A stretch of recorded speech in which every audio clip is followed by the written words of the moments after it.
What is up, everybody? Matt Moda here to give you my favorite NFL player prop picks. We're talking Monday Night Football Week 13. Admittedly, a pretty gross game that we have on the schedule on this Monday night. We got Browns versus Broncos, but I have two plays for you guys to lock in for this Monday Night Football game. So hopefully we're able to make some money, even though it is a pretty gross game.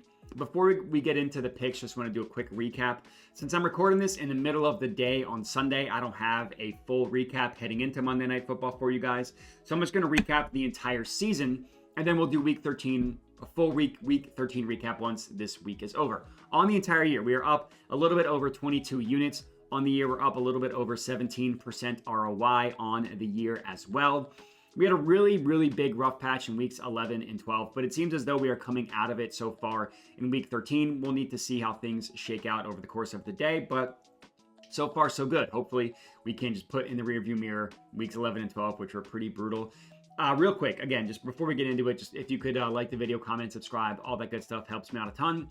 Let's start talking bangers. So play number one, Browns versus Broncos game. Obviously, I'm taking Nick Chubb under 56.5 rushing yards, minus 110 odds at bet 365.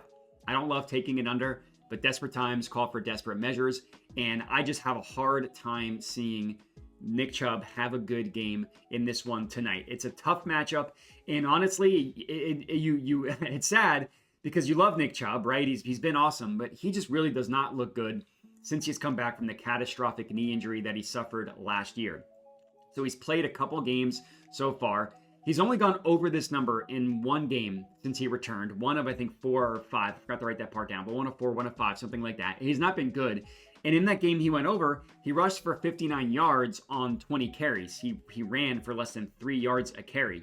The only reason why he was able to get so many carries in the first place is because if you remember, the last Browns game that was played was the snow game, where passing was limited.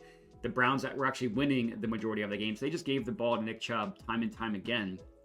It's hard to see the Browns winning in this game against a Broncos team that is just on a roll, and it's hard to see them giving Nick Chubb another 20 carries. And even if they do, I mean, 20 carries to get 59 yards is not great. He's probably going to see 10 to 15 carries. I'd be shocked if he gets to the 57 yards needed to cash this out. Since returning to the lineup, Nick Chubb has averaged 3.06 yards per carry, which is a brutal number. It's actually the second worst of all qualified running backs in the entire NFL, looking at yards per carry.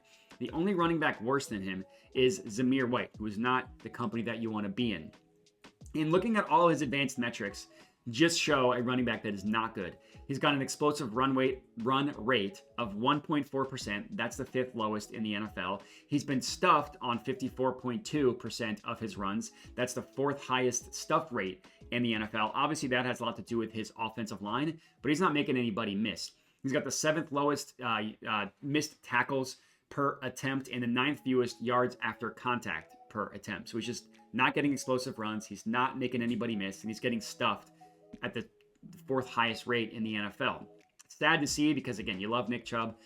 He's not been good. The Browns' offensive line has also not been good. Per fantasy points, they have the 2nd worst rush grade in the NFL, and per DVOA, they have the 6th worst rush blocking offensive line in the NFL. Not good for Nick Chubb, not good for the Browns' offensive line. Now you look at the Broncos. Since week 7, they've allowed the 3rd fewest rushing yards per game, the 3rd fewest rushing yards per carry, and if you look at the entire season, per fantasy points, they have the lowest adjusted rushing yards before contact per attempt, meaning the running backs on normal run attempts, taking out QB scrambles, taking out QB kneels, wide receiver scrambles, or wide receiver runs, whatever. Just on normal running back rush attempts, the Broncos have the lowest yards before contact allowed. Been very, very good. It's just hard to see Nick Chubb getting 57 yards in this one. So I'll be a lame-o. I'll go with an under. That's play number 1. Play number 2, obviously, we're looking at the same game here. I am taking an over. David Njoku, 50-plus receiving yards, plus 105 odds at DraftKings. So normally, when I'm backing a tight end, I try to target a juicy matchup. I got to admit, that's not what we're doing in this one. The Broncos are actually above average guarding tight ends. So instead of matchup hunting in this one, what we're doing is just betting on what I think is going to be massive target volume for David Njoku. Now, this this Broncos defense is actually very, very good overall. So this is not me saying I think the Browns are going to have a good game. This is not me saying that I think that the Browns are going to cover the spread. I'm not making a play on that. What I am expecting in this game is Jameis Winston to throw the ball a zillion times, approximately. That's a scientific number, a zillion. You could take Jameis Williams' passing attempts over. That's a good look. But you take out the snow game, in Jameis's 3 starts this year, 41, 46, and 46 pass attempts. It's insane how much he is throwing the ball. And in 2 of those 3 games, he threw for 334 and 395 passing yards. That's just what Jameis does. He chucks it deep. He turns the ball over a lot. He probably is going to end up losing the game, but he will inevitably throw for a bunch of yards.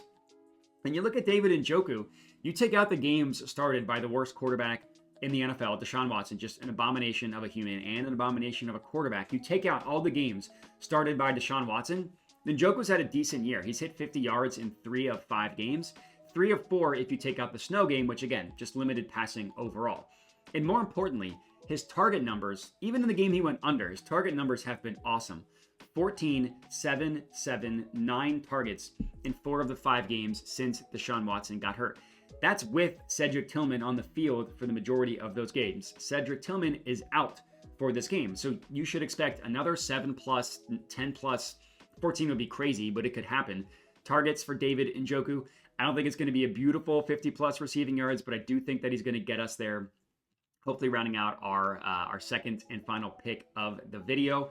And that's all we got. I appreciate everybody for watching. Make sure to like the video, comment, subscribe, all that good stuff, and have a good one.